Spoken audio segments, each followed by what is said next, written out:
mesdames, mesdemoiselles et messieurs,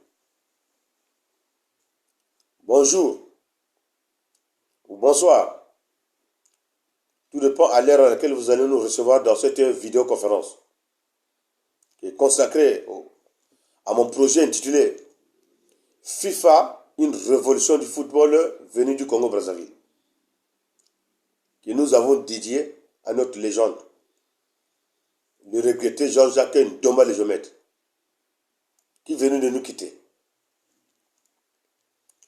Ainsi donc, au menu, nous parlons du Ballon d'Or, où le vainqueur vient d'être connu en la personne d'Ousmane Dembélé. Et ensuite, nous allons nous attarder sur le conflit qui persiste entre le journal France Football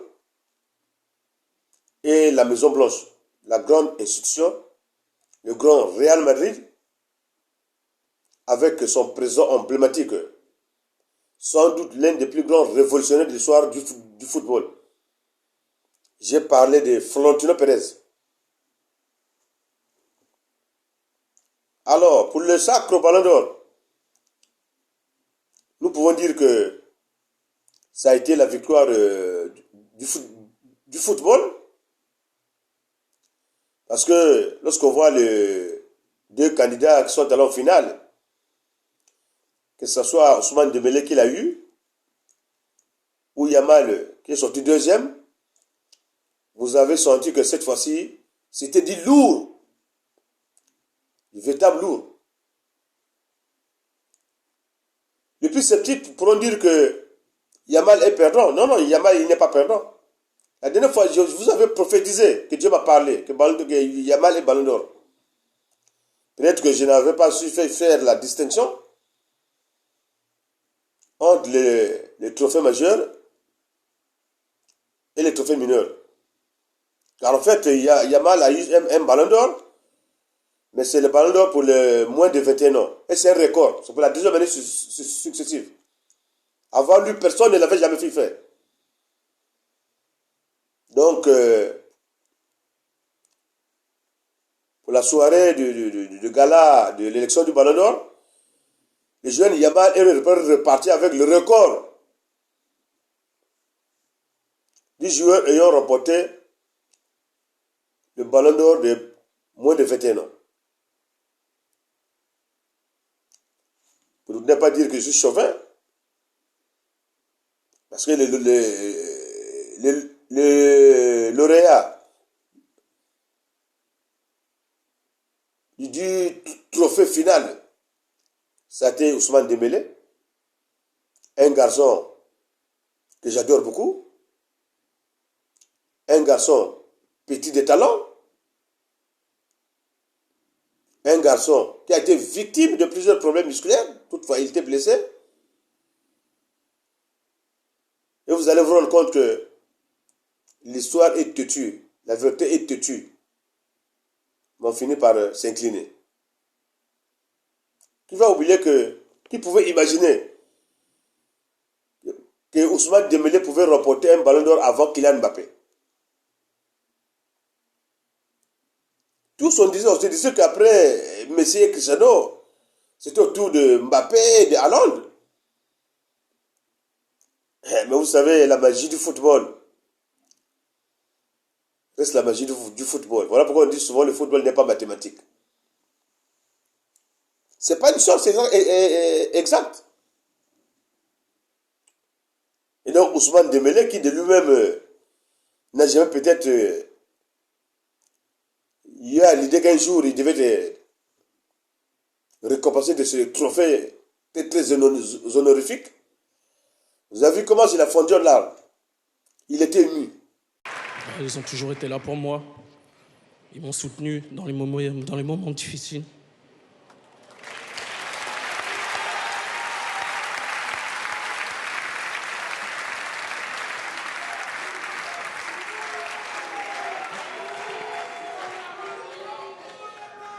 Aussi à mon agent qui a toujours cru en moi.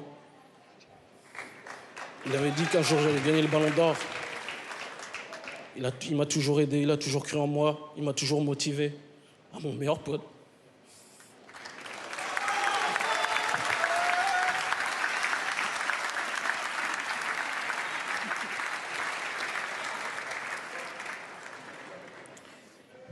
Avec mon meilleur ami, depuis 4-5 ans, on a tout vécu ensemble. On a tout fait ensemble.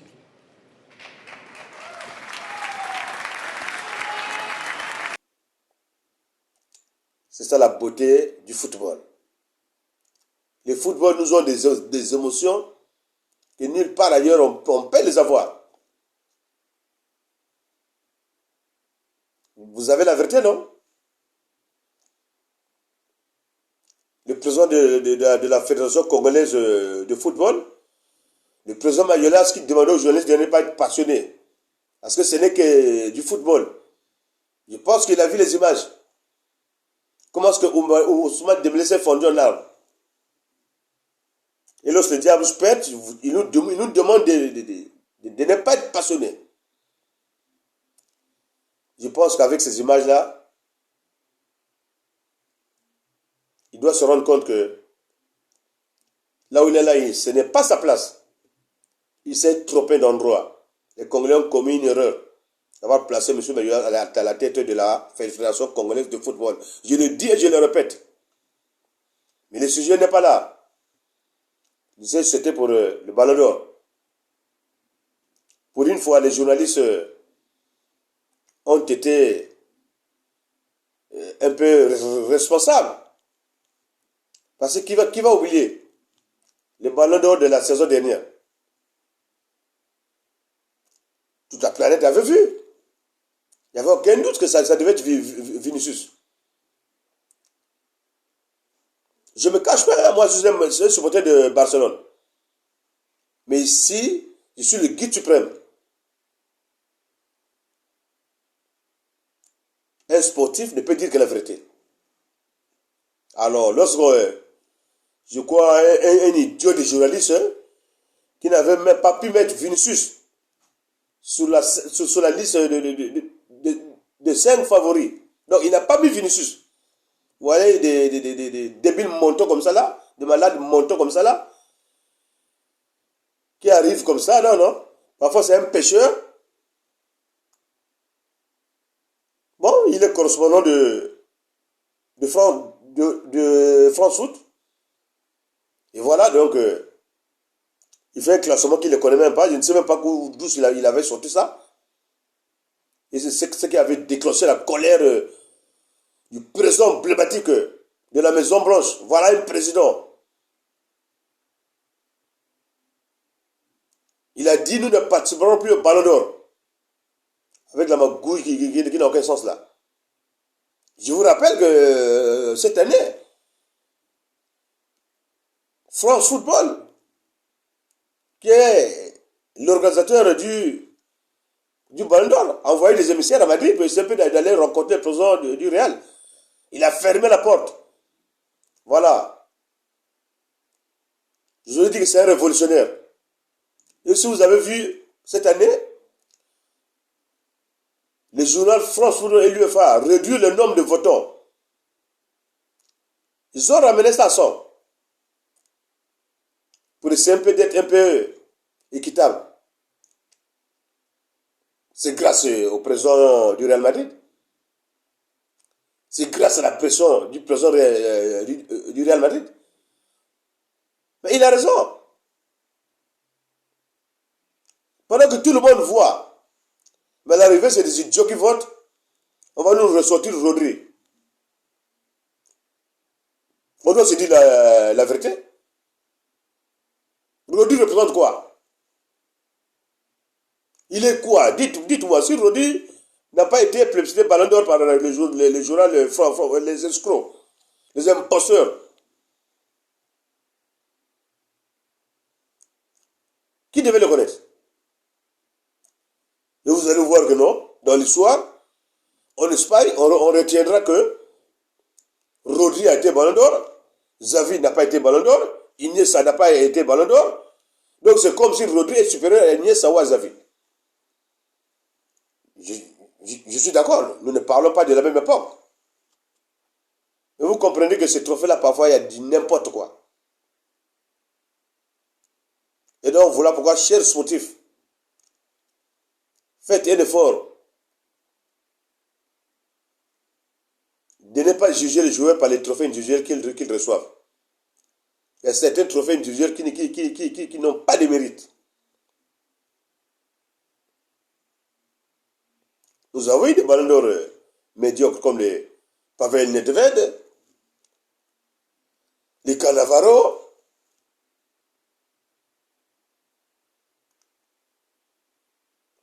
Kaka, d'accord. Donc on est mal, on donne à quelqu'un un ballon d'or. Je me rappelle lorsque Stoïchkov était à Barcelone. Il était tout fait tout flamme.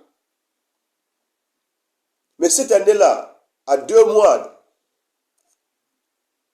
de la fin de vote pour le ballon d'or, je crois le Milan va affronter Steaua Bucarest. Van Basten va signer, je crois, une quadruple avec des retours acrobatiques. Donc rien que pour ce match-là, les votes ont changé. On a donné ça à Margot Van Basten. Je crois que les connaisseurs du football, ils vont se rappeler. Récemment, Ribéry a manqué ça devant Cristiano. Cristiano qui n'avait rien gagné. Mais un simple match de barrage entre le Portugal et la Suède. Où Cristiano qualifie le Portugal. Non, non. Les votes ont basculé du côté de Cristiano, au détriment de Ribéry. Pour être honnête,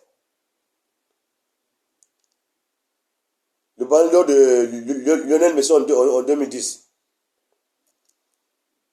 c'est parce que l'Espagne avait lié 2 joueurs, à savoir Iniesta et Xavi. Et donc les voix espagnoles se sont éparpillées. C'est ça qui a permis à Lionel Messi de gagner son ballon d'or. Donc voilà pourquoi, dans la FIFA, une révolution du football, je vais faire une proposition au journal de France Football et à l'UEFA. Parce que je reçois déjà des appels de partout. Ils me suivent déjà. Parce que la crainte pour Dembélé, c'était voir les voix qui vont partir au PSG être éparpillées. Il y avait l'Hakimi, il y avait les Vitinha, tout ça. Donc voilà pourquoi je dis prochainement pour éviter qu'un joueur soit pénalisé. Que lorsque, à la veille de l'élection du Ballon d'Or, que le journal France Foot et l'UEFA procèdent par les préliminaires au sein des clubs. C'est-à-dire, si vous choisissez par exemple 6 joueurs dans un même club, qu'il y ait d'abord une élection pour que le club-là ne puisse avoir qu'un seul joueur. Je m'explique, hein. Prenons par exemple le Barça. Il y avait Rafinha et Yamal. Donc, que les journal France Football et l'UEFA procèdent par les préliminaires. Ils organisent des pré-votes pour que les gens votent par club.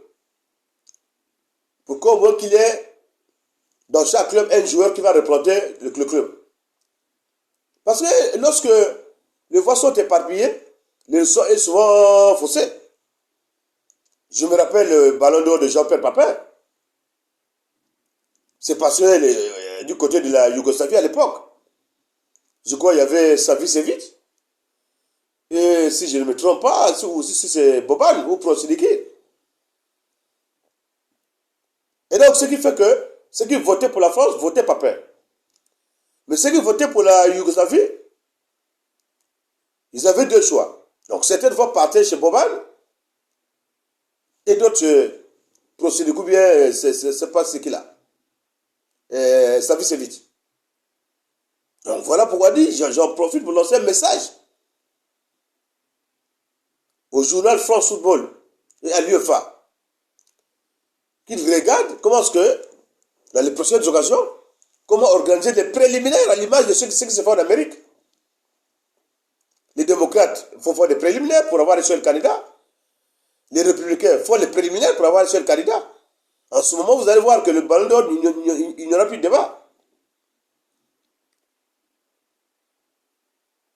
Parce que j'ai eu cette chance-là du fait que leur initiative a été mondialisée.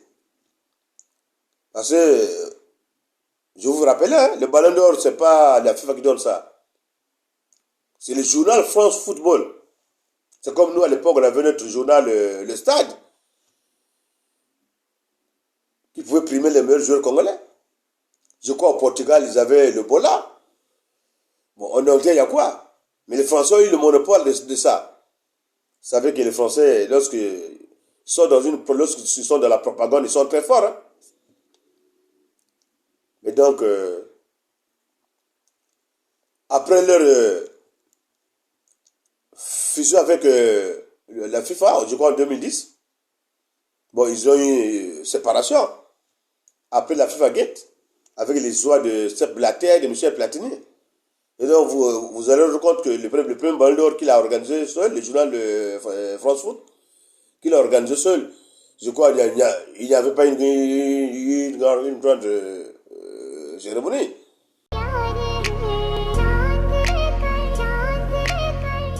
Il en aura fallu des buts et des titres pour arriver à cet événement ce soir. Nous sommes dans un lieu chargé d'histoire, la salle du conseil du stade Santiago Bernabéu, avec tous ces trophées, ces 11 Ligues des Champions que vous voyez. Mais ce soir, c'est pour vous faire rentrer, vous, dans l'histoire, comme l'un des meilleurs joueurs de football de l'histoire. C'est votre 4e Ballon d'Or, ce 61e Ballon d'Or. Il est à vous et il va vous être offert par le directeur de France Football, Pascal Ferret. Cristiano, au nom de France Football, je te remets ce 61e Ballon d'Or. Merci beaucoup.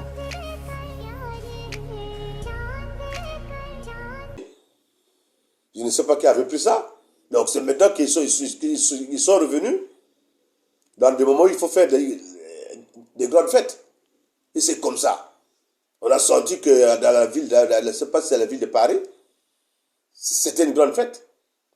Mais je le répète, je suis en deuil. Parce que le plus grand club de l'histoire du foot, le grand Real Madrid, la Maison Blanche, n'était pas présente. Et c'est pour les raisons que je viens d'évoquer. Donc voilà pourquoi je dis, pour ceux qui ne comprenaient pas pourquoi Florentino Pérez s'était révolté, il avait raison. Il avait raison. Parce que lorsque vous voulez qu'un truc soit respecté, les critères doivent être respectés aussi. Mais lorsque vous prenez des imposteurs, des gens qui ne maîtrisent rien, il faut des choix, c'est pas parce que c'est pas, si c'est par appartenance religieuse ou comment. Oh, le football, il reste un. Le football, c'est un langage universel. Le football n'a pas de frontières. Le football n'a pas de langue. Le football n'a pas de religion.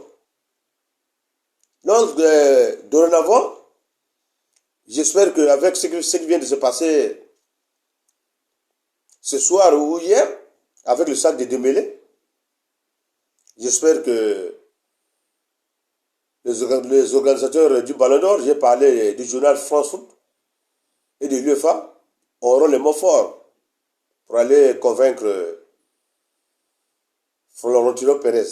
Car en fait, un événement sans Real Madrid, ça n'est plus un événement. À la base, je suis fanatique du FC Barça. Mais la vérité, il faut la dire. Nous sommes ici dans le veille de conscience. Je suis le guide suprême. Je suis le guide suprême du football. Je suis chargé de réformes. Je ne suis pas ici là pour me conformer, mais je le répète, c'est pour transformer. Donc voilà pourquoi j'ai fait des propositions. Et le président du Real Madrid, il avait raison. Pourquoi je le qualifie de révolutionnaire? Déjà, vous avez compris que le journal France Football et l'UEFA ont limité le nombre de votants pour éviter des erreurs. Tout ça, c'est à cause de Florentino Pérez. Qui va oublier? À l'époque de Zidane, Figo, Ronaldo de Nazario. Donc le premier Ronaldo. Donc le plus grand. Mais il avait rassemblé les Galactiques, on les appelait. Il avait eu à 3 ballons d'or. Ils ont joué ensemble, y compris les Beckham qui sont venus les accompagner. Il y avait les Roberto Carlos. Donc voilà pourquoi j'ai dit c'est l'homme des révolutions. Dans le football, Florentino Pérez est le grand maître de révolution parce qu'il connaît le football. Voilà. Lorsque c'est positif, c'est positif. Lorsque c'est négatif, c'est négatif. Aujourd'hui, vous allez me dire que il y a eu des changements au niveau du Coupe du Monde de club. Il y a eu des changements au niveau de la Ligue des Champions, où il y a maintenant beaucoup de matchs. Mais pour ceux qui ne le savent pas, tout ça c'est grâce à Florentino Pérez. Ah oui, c'est grâce à Florentino Pérez. C'est la révolution de Florentino Pérez qui a poussé à l'UEFA d'augmenter le nombre des équipes, le nombre de matchs en Ligue des Champions. Et c'est cette même révolution qui a poussé la FIFA à changer le modèle de Coupe du Monde de club. Qui se passe en Amérique, partout au Mexique, là, avec beaucoup de matchs. Puisque certains vont se demander comment. Mais le 18, je crois le 18 avril 2021, il y a un coup de tonnerre dans le monde du football. Je dis bien le 18 avril 2021. Toute la terre a tremblé. À cause de Florentino Pérez.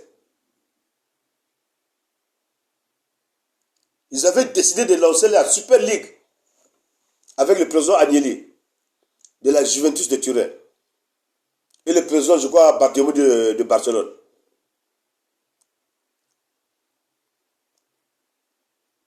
En Espagne, il y avait le Real Madrid, le Barça et l'Atlético. En Italie, il y avait la Juventus, le Milan AC et l'Inter de Milan. En Angleterre, il y avait Manchester City, Manchester United, Liverpool, Chelsea et Tottenham. Donc je crois que c'était 11. Ces 11 clubs-là avaient décidé de lancer la Super League. Et ça a été un coup de tonnerre. Il y a eu des marches. Il y a eu même des chefs d'État qui se sont intervenus. Pourtant, on nous dit que le football est apolitique. Mais vous savez quoi? Tous les autres ont reculé. Je dis bien, tous les clubs ont reculé. Mais le Real Madrid de Florentino Pérez, le Barça et la Juventus ont tenu tête. Malgré les menaces de sanctions de l'UEFA et de la FIFA. Ils ont tenu tête. Jusqu'à présent, le projet, il est là. Le projet existe. Puisqu'après, pour le départager, au niveau du TAS, ça c'est un tribunal au service de la FIFA. Le TAS avait donné raison à la FIFA et à l'UEFA. Mais la Cour européenne de sport, tous les autres tribunaux ont donné raison à la Super League. Puisque la FIFA ne détient pas le monopole d'organisation des compétitions. Et voilà. La FIFA n'a pas un droit divin. Donc la FIFA ne peut pas empêcher une autre organisation ou une autre association de se créer. Vous comprenez? Et cette victoire, je crois, c'était quand? La victoire de la Suède, c'est le 23 décembre 2023. Le 23 décembre 2023, le Cour européen de justice avait donné raison à Florentino Pérez. Voilà pourquoi, sachant que la FIFA et l'UEFA n'avaient plus la possibilité d'empêcher la naissance de la Super League. L'UEFA était obligée d'augmenter le nombre de compétitions. Et la FIFA aussi a augmenté le nombre de compétitions. C'est-à-dire pour éviter qu'il y ait un espace pour la Super League. Peut-être vous êtes surpris pourquoi l'UEFA a maintenant beaucoup de matchs au niveau de la Ligue des Champions. Pourquoi la FIFA a eu maintenant beaucoup de matchs. Il a créé un mondial de clubs maintenant. C'est à cause de Florentino Pérez, le grand révolutionnaire. Je vous ai dit que c'est un grand révolutionnaire. Il a apporté beaucoup au football, il connaît à le faire. Donc la Super League est toujours là. Mais qu'est-ce qui avait poussé Florentino Pérez à aller solliciter les Américains pour venir créer la Super League? Mais c'est à cause de la domination des clubs États. Les clubs États, donc j'ai parlé du Paris Saint-Germain qui appartient au Qatar. Je parlais de Manchester City qui appartient, c'est pas à l'Émirat Arabes Unis. Oh, vous savez que ce pays-là, l'argent est illimité. Et donc, les présidents de ce club que je viens de citer là, surtout le président Florentino Pérez, le président Agnelli, le président Bartomeu du Barça, constatant que le PSG est en train de démarrer, et puis on prend presque tous les meilleurs joueurs avec des salaires improbables. À City, c'est pareil. Ils ont dit, ah non. Comme nous sommes des entreprises privées, c'est là où ils ont décidé de créer la Super League. Une compétition où ils avaient déjà fait un calendrier. Et donc, comme quoi, on revenait sur le club État. Je voulais seulement rappeler à notre ministre des Sports. Là, je parle dans le cas du Congo. Comme je l'ai toujours dit, si j'ai créé cette révolution-là, c'est pour tordre le cou à la loi d'ingérence. Un État qui donne l'argent, qu'on qualifie d'ingérence. Non. Ça n'a aucun sens. Donc, prenez les choses aux mains. Vous devez prendre les choses aux mains.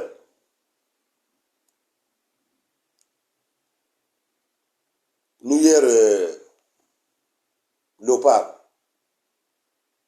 on a joué à Brazzaville. Mais nous avons eu même le soutien de la diaspora. La diaspora nous a soutenus.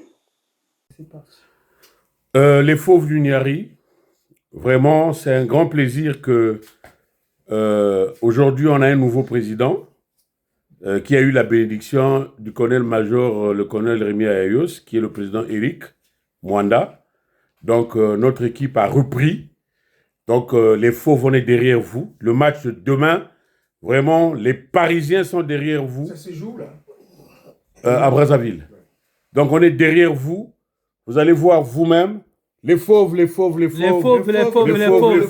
va péter Café Rio. Les Fauves. Vous avez Djobala. Force à vous, Les force à vous. fauves, les fauves, les fauves, les fauves. Face à vous. Les fauves, force à vous, Ben Moukasha. Bon, moi je dis ceci. Moi je suis un fauve du Niari. Alors, encouragement, courage. Les fauves, Vive les fauves! Vive les fauves, vive les fauves. Les fauves, on boit déjà du champagne. Donc gagnez-moi ça. La victoire. La victoire, les fauves, les fauves, les fauves. Les faux, est-ce que vous connaissez Nimitsati? Nimitsati dit. En plus, le premier président, est-ce que vous le connaissez? Vous avez entendu parler de lui. Mais vous jouez demain dans notre pays. Nimitsati disait Moutunabo Alboani dit Mani. Gagnez-nous le match demain. Les fauves, les fauves. Vive les fauves! Vive les fauves. Gagnez-nous le match demain. Vive les fauves, les fauves. Un message pour les fauves du Niari. Je leur souhaite victoire. Merci, les fauves.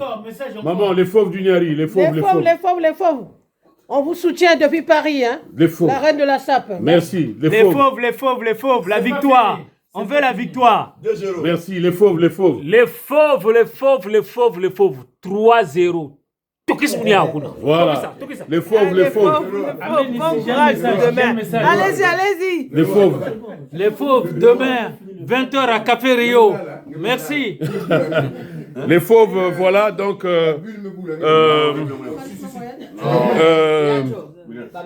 les AC Lopar El Paris revient en pompe. Donc on est avec vous, on vous soutient. Oui, les fauves. Les fauves, gagnez, oui, on est ensemble, on est avec vous.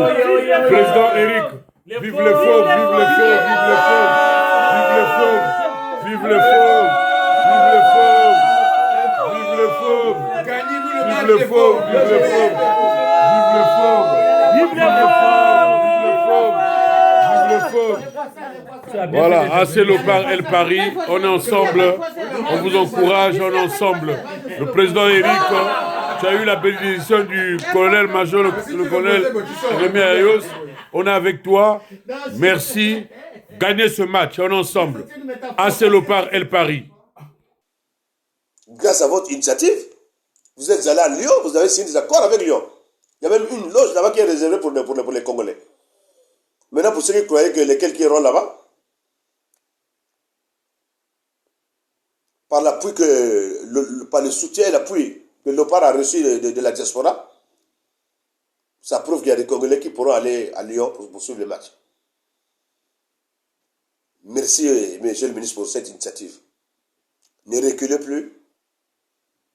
Allez jusqu'au bout. Je le répète, organisez les colloques avec les amis ministres.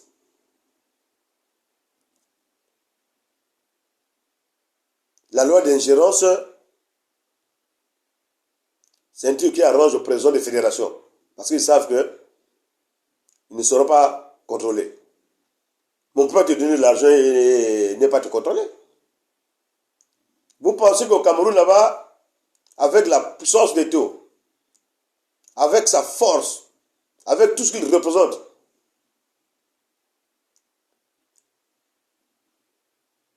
s'il avait vraiment la possibilité de tout changer,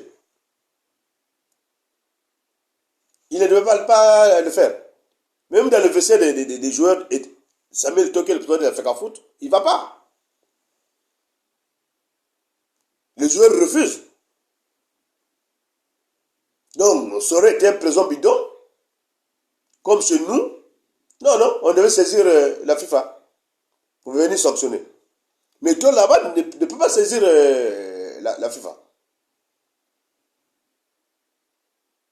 Parce qu'il ne veut pas voir les Camerounais être sanctionnés.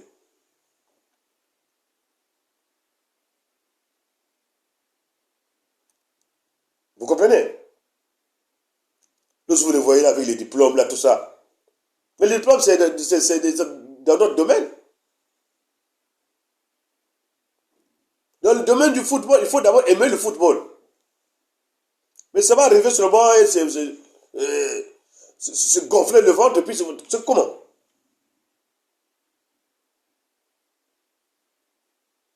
Le football, on n'a pas besoin du bic. Vous devez savoir que les diplômes, même les diplômes là, les diplômes ne sont que les présomptions de connaissances.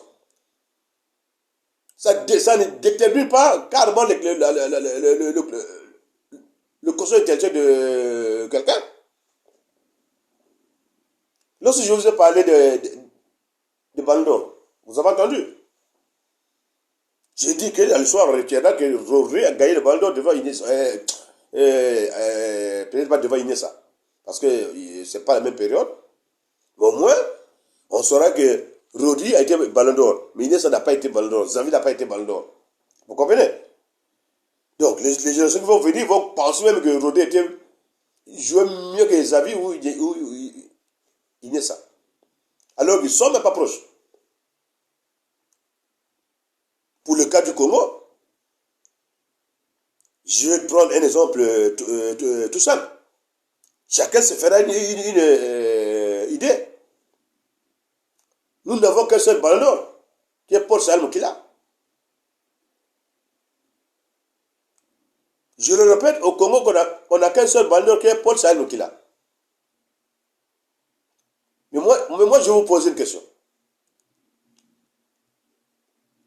Chers sportifs congolais, pensez-vous que réellement Moukila avait plus de talent que Mbemba Tossao? Je repose la question. Les anciens sont là qui les ont suivis. Pensez-vous réellement que Moukila Paul Sayal jouait mieux que Bamboula Mbemba Tossao? Vous comprenez?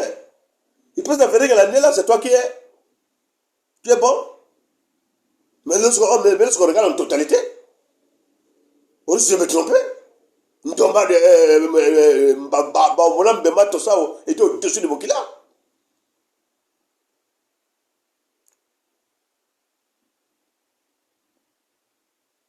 J'attendais vos réactions. Parce que je vous ai parlé des cas. J'ai pris papa qui est Ballon d'Or. Avec quel talent? Vous comprenez? Cannavaro qui est Ballon d'Or. Il représentait quoi? Donc Cannavaro est plus que Maldini. Ou bien Franco Baresi. Mais au football, il y a des trucs comme ça. Moi, je me rappelle, c'est pas dans les années antérieures, lorsque Mouyavi Chaleur était à Chabon. Au PSG, il y avait un défenseur sénégalais. Je crois Mendy. Mouyavi Chaleur était à Chabon. Mais nous, on regardait les matchs. Mouyavi, on le suivait par les journaux. C'est pas manquer de respect aux Sénégalais. Mais je ne crois pas que ce Mendy-là ait été au-dessus de Mouyavi Chaleur. Parce que dans un journal reportage réservé à Mouyavi Chaleur, on nous avait dit qu'il avait un problème de papier. Donc même le PSG voulait le prendre. Mais il n'avait pas les papiers. Mais dans la ville de Chobon, il pouvait se promener sans papier parce que tout le monde le connaissait. Comme quoi, c'est comme dans la vie, non? Chacun peut avoir la chance, une autre personne, non. Parfois, ce n'est pas le plus compétent, le plus meilleur, le meilleur qui triomphe. Mais c'est la vie qui est comme ça. Mais pour ma question que je viens de poser, que les anciens nous disent un peu, est-ce que Moukila était au-dessus de Bamboula Mbemba Tossao? Parce que c'est Tossao que moi j'ai vu là. Même retraité, Diable, ça ne marche pas. Il revient. Attendez. J'aimerais que les anciens jours, hein, vous intervenez pour nous éclairer. Voilà pourquoi j'ai dit que les ballons d'or qui sont considérés comme les diplômes, c'est ce que les gens vont retenir. On va ignorer que cela était même plus. Bon, pour François Pelé, on ne pourra pas en parler. Parce qu'à l'époque, si tu joues en Europe, le ballon d'or ne se donnait que pour les joueurs qui jouent en Afrique. Donc, lorsque Mukela gagne son ballon d'or en 1974, François Pelé est en Europe. Il ne pouvait pas avoir droit à ça. L'objectif au départ, c'était de couronner les joueurs qui jouent dans le continent. Donc, merci à vous. Voilà le message que je tenais à vous donner. C'était la victoire du football avec deux joueurs fantastiques qui se sont donnés coude à coude, Lamine Yamal et Dembélé, et voir comment est-ce que les journaux France Football et l'UEFA devront tout faire pour amener la Maison Blanche à sa place. Parce qu'une cérémonie sans Real Madrid, ne soyez pas dupes. Moi, je suis du Barça. Mais il faut être reconnaissant. Voilà, la Maison Blanche reste la Maison Blanche, la maison éternelle. Et depuis 2021, lorsqu'ils étaient en conflit avec l'UEFA, donc malgré qu'ils ont voulu les pénaliser, ce sont eux qui ont remporté les Ligues des Champions. À la fin, c'est le Real Madrid qui remporte les Ligues des Champions. Donc, quand vous voyez que le monsieur là, en la personne de Florentino Pérez, ce n'est pas n'importe qui. Je viens de vous démontrer qu'il a l'origine de beaucoup de révolutions dans le monde du football. Voilà pourquoi il faut l'accompagner. Voilà, en tant que guide suprême, je lui ai donné ce message-là, un message d'apaisement. À la prochaine fois, je crois qu'avec ce qui vient de se passer ce soir, il pourra comprendre que, bon, cette fois-ci, on va revenir, même si on ne pourra pas réparer l'erreur qui s'est produite sur Vinicius, qui aujourd'hui est très malheureux. Mais c'est la vie.